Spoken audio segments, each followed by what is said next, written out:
আমার রিজিকে যদি থাকে, পৃথিবীর শেষ প্রান্তে থাকলেও সেটা আমার কাছে আসবেই, আসবেই, আসবে। যদি আমার তকদিরে না থাকে, টেবিলের সামনে খাবার থাকলেও সেটা আমার কখনো পেটের মধ্যে যাবে।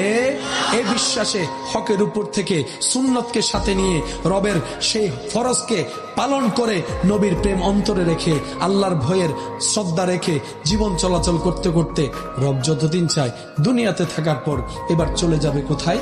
কবরের মধ্যে। রূহ চলে গেল, দেহ চলে গেল। রব যতদিন চাই মাটিতে থাকবো, উঠবো আমরা হাসরে। হাসরে যাওয়ার পর রব যখন দয়া করবে চলে যাব আমরা জান্নাতের মধ্যে।